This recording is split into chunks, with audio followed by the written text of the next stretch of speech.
Quelle ne fut pas la surprise de découvrir sur elle ces documents très sensibles. On y voit un mouvement intitulé Front pour la restauration du Congo, RFRC en cycle. Et ce qui est troublant, c'est que ce front est en connivence avec les M23 et le RASOP de Moïse Katumbi Tchapou et d'autres structures avec des objectifs bien définis et des répartitions des responsabilités une fois que leur forfait sera commis. Nakata S na biso ol. Moïse Katumbi azali mbela milimi balé. Na la batala la baté. Na sakolate la sakolate. Panzante ke toleka. Moïse azali mbela milimi balé. Na yebi sabino to songa nanu sima. Moïse Katumbi a travaillé na Kabila pendant 5 ans, 4 ans et demi. Tout nangai pendant 10 ans. Akima ki Kabila pour la ni. Kabila sali 18 ans. Pour ni Moïse Katumbi. Akima ki Kabila pour la ni. Et donc, comme Moïse Katumbi a Félix, et ça, les Kamba S. Et ça, les Kamba S, et ça, les Kamba Iranium. À ça, le contrat est belé. Na Zambie, na Ouganda, na Russie, na Makametal Iram, Tilelo. À ça, le contrat, il y a 50 ans. Na la bateau, na la bataille. À ça, le contrat, il y a Koyiba Iranium, na Bisso, pendant 50 ans. On m'a piqué la piqûre. Voici maintenant, il y a bien. Mukontamboka information sur le bas. Il a fait beaucoup de contrats. Nakata S na biso kuna likolo.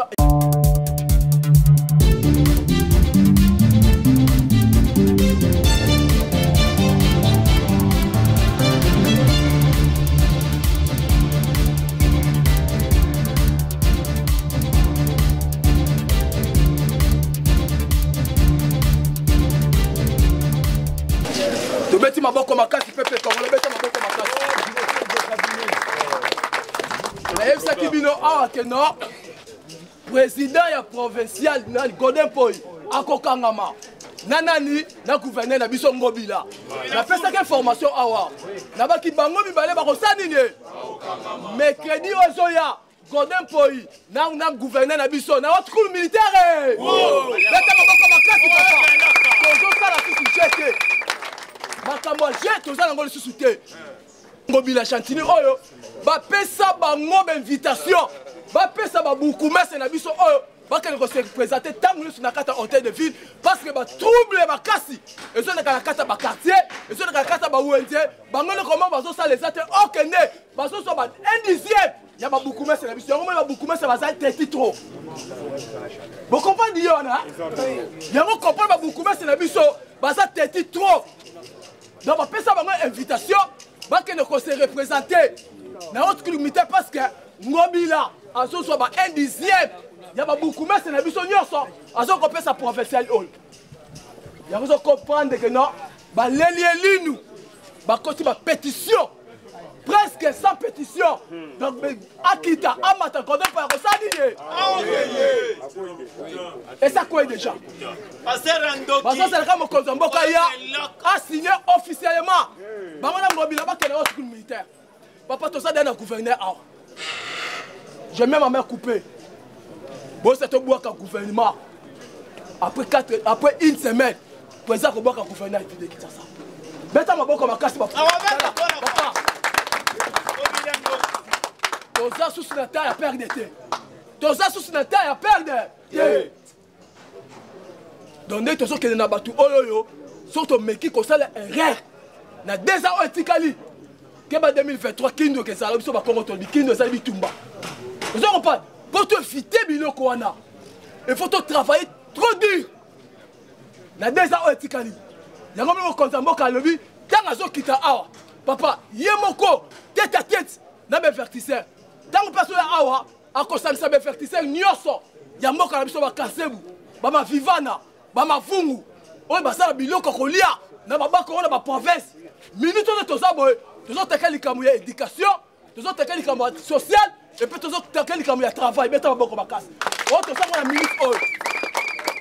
Donc koki ko sa susu likamu sute, Denis Sassou Nguesso avant mo Kozamboka, président Union africaine, akena kati ya kwa ya Qatar, ayebisiye. Au moins le Congo so umela kata Brazzaville. Et le koni ni petit na ngai, et le koni mwana na ngai, et le koni président Union africaine. Nazo yebisa yo keba multiplier makasi vie sociale, il y a peuple congolais. Oui. multiplier ma classe, vie sociale, on peut réussir. Batouba Lingayo, n'a papa na Denis Sassou-Nguesso. Ceux qui te le ont, ils sont fautés, et ça cause sociale. Oui. Attends, ça n'a pas bien. Mais Batouba sont bien, Batouba sont qu'elle est mis ça. Qu'occuper les comme sous soutien, tant aux autres comment, aux autres bimisa gouvernement, ce n'est pas bilo qu'on roule là.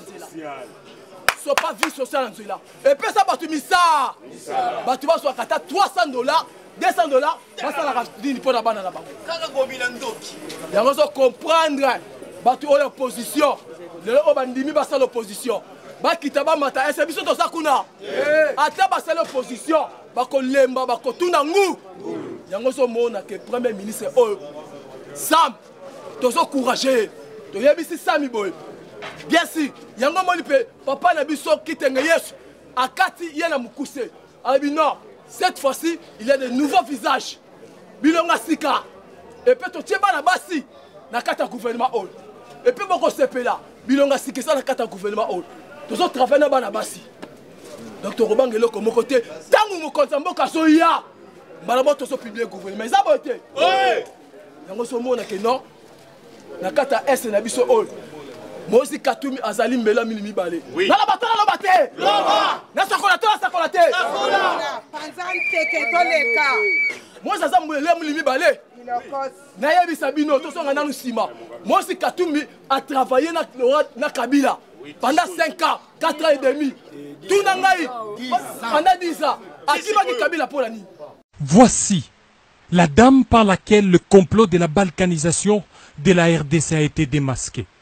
Il s'agit de Béatrice Safari, épouse de Rukumera, coordonnateur du M23 chargé de la mise en œuvre de la déclaration de Nairobi. Tout est parti d'une simple et banale fouille, qui d'ailleurs est des routines, le 18 avril 2018, à 13 h, à la barrière entre la RDC et le Rwanda, plus précisément à Goma.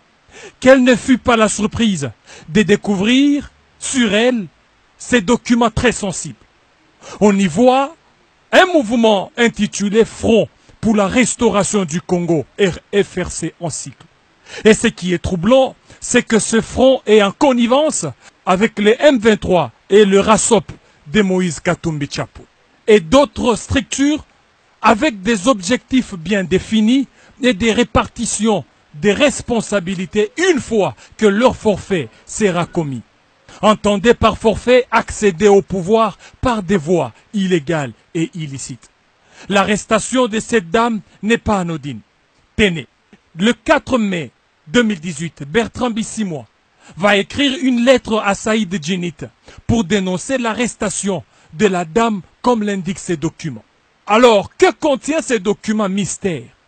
En le feuilletant, l'on se rend compte que ce document est composé de 2 grandes structures politiques et militaires. Le RASOP de Katumbi Chapwe et les ex-M23.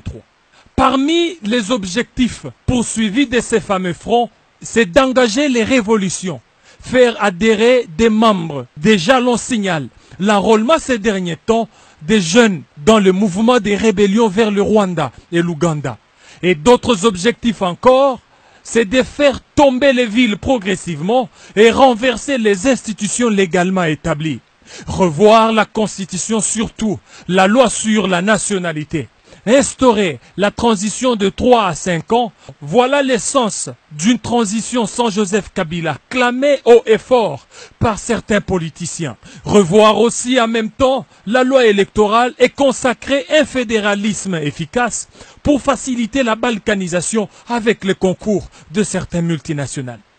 Que cache le propos de 2 présidents Yoweri Museveni Kaguta et le Rwandais Paul Kagame à Gisenyi au mois de mars dernier, lorsqu'ils disent qu'ils vont aider à résoudre le problème du Congo tel qu'ils les connaissent? Au mois d'avril dernier, au Soudan du Sud, Yoweri Museveni a tenu 2 propos discourtois à l'égard des autorités congolaises depuis 1960. L'autre fait important, c'est la très active participation de Moïse Katumbi Chapwe à la cérémonie de Mo Ibrahim, qui a été très mal perçue dans l'opinion congolaise.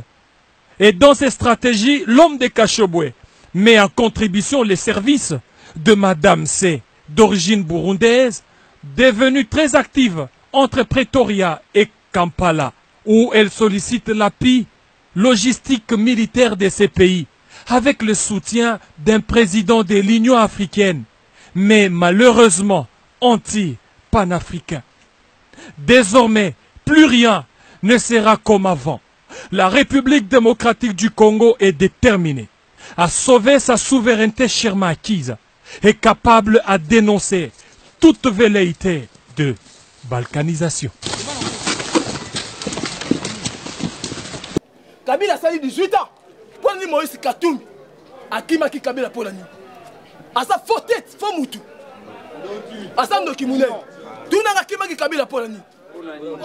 Yango Akimaki Kabila pour la nuit que pour ye alingaki anganza makata munyo surtout na kata esa pour na ko yiba kaba minéré pour Kabila yebakate. Yango système yango ngo so na kata gouvernement la biso. Asa Kabila ba nimi yango. Et loko comme Moïse Katumbi bazo buisa Félix et ça likamba ese. Eza likamba ese, eza likamba uranium. Ndoki. Asa ba contrat ebelé. Ndoki. Na Zambie, na Uganda, na Russie.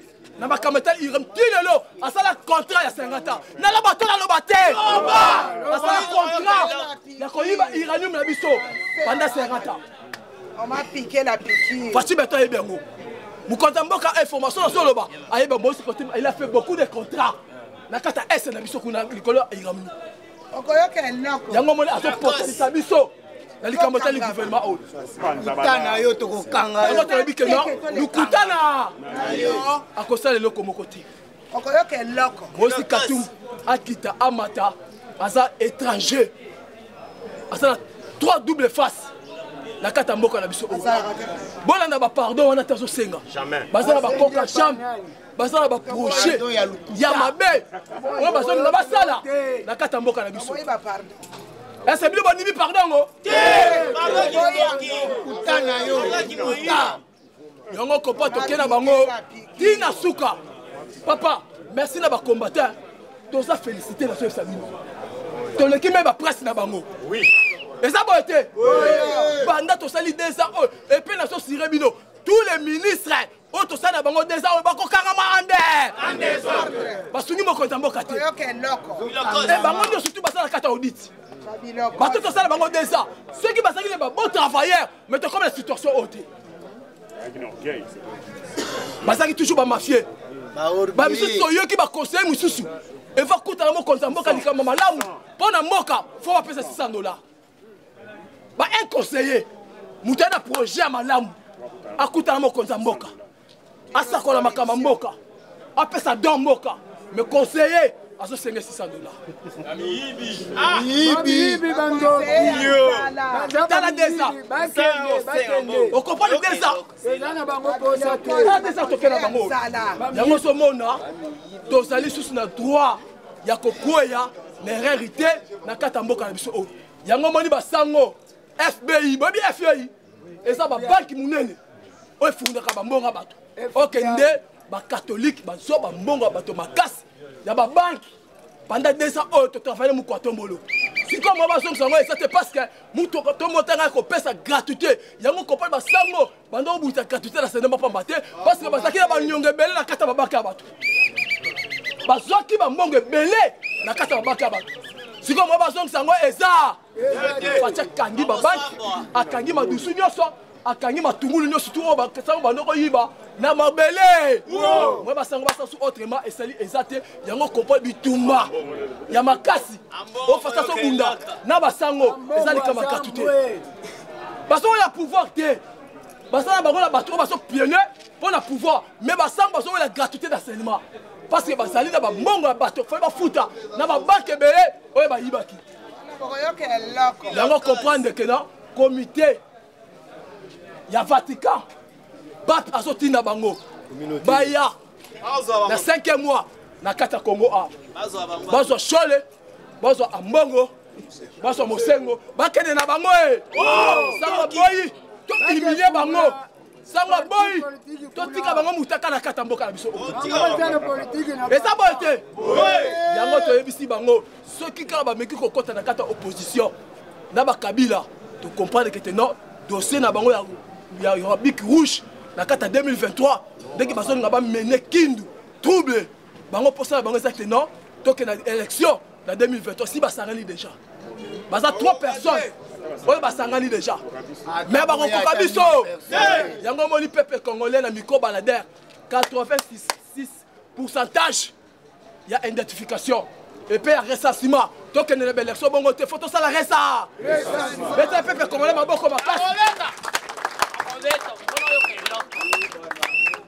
peuple congolais ça le bien à fotango déjà si quand on va nous peut makamba mboka na biso ça bo été oka makamba comité international té to yeba ka formation de jour le président dia ba rapport na mboka na biso tout ça peuple congolais parce que le peuple congolais azo yeba té to uti wapi to combien peut to kende wa assemblée wana et pour casser la couche et pour casser nani ba Rwanda wana dès c'est quelques étrangers la carte parlement là bango basani ba comprendre que non to kende malem mais surtout commis la 2022 dès ba ko signer pour na to kende nini na élection donc on timbe la bango te so des traits yango avant to kende élection ceux qui to kende identification te ceux qui kende recensement te eza au titre même état ba procureur général ba le bengo état de droit na biso na ministre au papa il faut to mo parce que il chef a travaillé na ba procureur il chef a travaillé na ba avocat na biso biso mo na kata moka il faut to mata état de droit na biso yango comprendre que makamba élection ba procureur général même société civile et si même on m'a beaucoup mettre dans la main et faut que l'identification d'un ressentiment et si que ce quoi ça bangone yangwana. Voici la dame par laquelle le complot de la balkanisation de la RDC a été démasqué. Il s'agit de Béatrice Safari, épouse de Rukumera, coordonnateur du M23 chargé de la mise en œuvre de la déclaration de Nairobi. Tout est parti d'une simple et banale fouille, qui d'ailleurs est des routines le 18 avril 2018 à 13 h, à la barrière entre la RDC et le Rwanda, plus précisément à Goma. Quelle ne fut pas la surprise de découvrir sur elle ces documents très sensibles. On y voit un mouvement intitulé Front pour la restauration du Congo, FRC en cycle. Et ce qui est troublant, c'est que ce front est en connivence avec les M23 et le RASOP de Moïse Katumbi Chapwe et d'autres structures avec des objectifs bien définis et des répartitions des responsabilités une fois que leur forfait sera commis. Entendez par forfait accéder au pouvoir par des voies illégales et illicites. L'arrestation de cette dame n'est pas anodine. Tenez, le 4 mai 2018, Bertrand Bissimois va écrire une lettre à Saïd Djinit pour dénoncer l'arrestation de la dame comme l'indiquent ces documents. Alors, que contient ces documents mystères? En le feuilletant, l'on se rend compte que ce document est composé de 2 grandes structures politiques et militaires. Le RASOP de Katumbi Chapwe et les ex-M23. Parmi les objectifs poursuivis de ces fameux fronts, c'est d'engager les révolutions, faire adhérer des membres. Déjà l'on signale l'enrôlement ces derniers temps des jeunes dans le mouvement des rébellions vers le Rwanda et l'Ouganda. Et d'autres objectifs encore, c'est de faire tomber les villes progressivement et renverser les institutions légalement établies. Revoir la constitution, surtout la loi sur la nationalité. Instaurer la transition de 3 à 5 ans, voilà l'essence d'une transition sans Joseph Kabila, clamée haut et fort par certains politiciens. Revoir aussi en même temps la loi électorale et consacrer un fédéralisme efficace pour faciliter la balkanisation avec le concours de certains multinationales. Que cache le propos de 2 présidents Yoweri Museveni Kaguta et le Rwandais Paul Kagame à Gisenyi au mois de mars dernier, lorsqu'ils disent qu'ils vont aider à résoudre le problème du Congo tel qu'ils les connaissent? Au mois d'avril dernier, au Soudan du Sud, Yoweri Museveni a tenu 2 propos discourtois à l'égard des autorités congolaises depuis 1960. L'autre fait important, c'est la très active participation de Moïse Katumbi Chapwe à la cérémonie de Mo Ibrahim, qui a été très mal perçue dans l'opinion congolaise Et dans ces stratégies, l'homme de Kashobwe met en contribution les services de Madame C, d'origine burundaise, devenue très active entre Pretoria et Kampala, où elle sollicite l'appui logistique militaire de ces pays, avec le soutien d'un président de l'Union africaine, mais malheureusement anti-panafricain. Désormais, plus rien ne sera comme avant.